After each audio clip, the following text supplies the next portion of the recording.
Before we get started, please check out our sponsor, Amerigold.com. That's Amerigold.com. Simple diversification into precious metals. Give you and your family the peace of mind that you deserve. Click the link below right now. Hey everybody, I'm Christopher Green and you're tuning into AMTV, Alternative Media Television.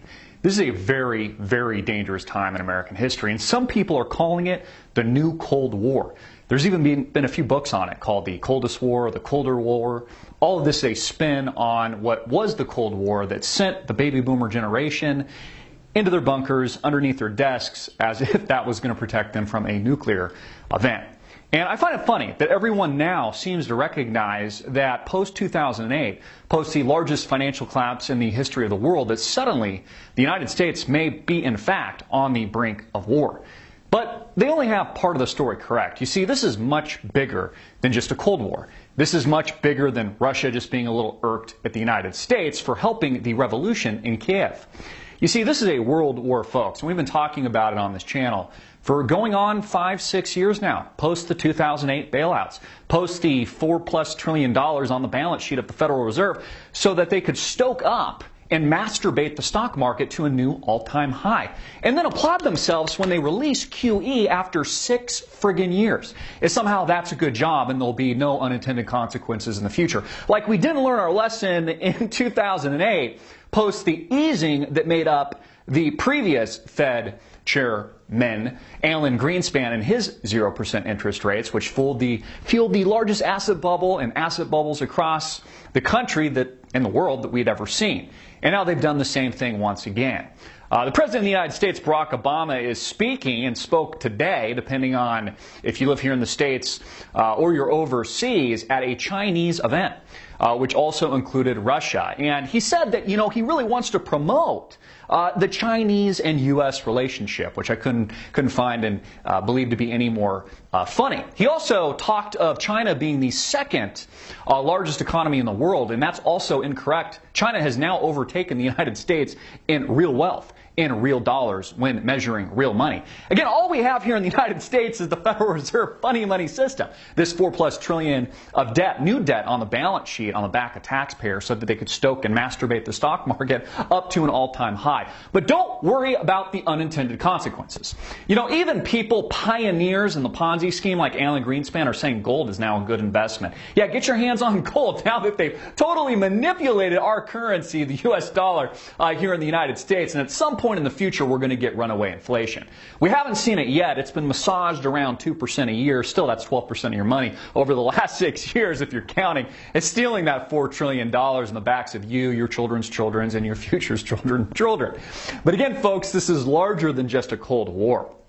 Many people don't understand Ukraine, including pundits in the so-called alternative media. They actually think that Putin invaded Ukraine. And they couldn't be any more wrong. The United States, stimulated, as they do here in the States and all over the world, through these radical revolutions and re-revolutions, whether or not it was the Arab Spring protests that spilled all over the Middle East, or it was the revolution and re-revolution in places like Egypt, or it was the Kiev toppling of the Yanukovych government in Ukraine, which was all stimulated by the United States federal government. You see, Vladimir Putin, was only responding to U.S. meddling, to U.S. intervention. And that's why he's sending tanks in now, because you see, he controls something that the United States and the European Union wants: natural gas. And you see, the European Union and the cronies here in the States, the West that makes up Western powers, don't want to rely on a monopoly, on a Russian monopoly on natural gas. And it's why they helped topple the Kiev government with radicals, the same radicals that shot on the same protesters that supposedly revolted. And so the European Union, the United States, has a self-interest to topple Ukraine, which they've effectively done. And now they're blaming Putin like he's doing something wrong. Now, again, I'm not pro-Russian, as some of these quote-unquote alternative media pundits are that actually work for the regime that makes up Putin's government. I'm just spitting the truth as it really is. And it's exactly why we're at war today. It's why the Russian government, along with the rising East that makes up the Dragon China, is moving away from the U.S. dollar. They're moving into their own currencies. They could care less about the U.S. sanctions on Russia. Yes, it's arguably hurting Russia's economy temporarily. It's putting pressure on the ruble, etc. China, but this is all a natural progression to a new order. And guess what? It doesn't make up the United States anymore. We have already fallen behind China. China is now a more powerful, arguably, economically and wealthier country than the United States of America. Let me give you a specific example. Since 2009, right about the time Hope and Changer Obama became president of the United States, he's barely kept up with inflation in terms of investing in national defense here in the United States of America, meaning he really hasn't done any kind of investment, made any kind of investment into our defenses here in the United States, making himself a laughingstock around the world. China, on the other hand, has doubled their national defense spending as we approach war.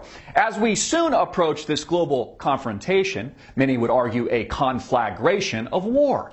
Again, it's not a Cold War, it's not the colder war, it's not the coldest war, it's not all these books and pundits people are talking about, even though we've been talking about this for 5-6 years now, since the post-2008 financial Armageddon. All of this a byproduct of this, by the way. This is a new global engagement, is a new world war, where the United States takes a second seat. We take a seat behind these other countries. Now again, I love this country. I love America. It's one of the reasons why I'm so darn outspoken on a regular basis. But thinking from the enemy's perspective, enemies of the United States, now's the time to kick the United States in the balls and knock out their front teeth. Because we are structurally weak, we are structurally insolvent, we are bankrupt to the core, not just literally courtesy of the Federal Reserve, but metaphorically here in the United States. Our political system, our politicians corrupt at the very core of Washingtonian politics. Now, may I mention the police state, the surveillance state that made up the Edward Snowden leaks, the wiretapping of innocent Americans, the IRS scandal, Benghazi Gate courtesy of Hillary Clinton, etc., etc. This is all reaching a boiling point, folks, and there will be hell to pay when this unwinds. When the rampant inflation finally comes to roost, and Americans pay the price. Not the politicians that cause it, not the criminal private Federal Reserve that orchestrated this masturbation Ponzi scheme in the first place. But you will pay the price, my friend. Innocent Americans, your children, and your future children's children. I suggest we take our country back. I suggest the American people rally behind the cause that made up the spirit of our founding fathers and the revolution that actually established this 1776 great constitutional republic that once was, that has now turned the other cheek and is stepping in towards the darkness of tyranny. I'm Christopher Green. Get this video out everywhere, make it viral, hard-hitting it in your face, and click the link below to support our sponsor.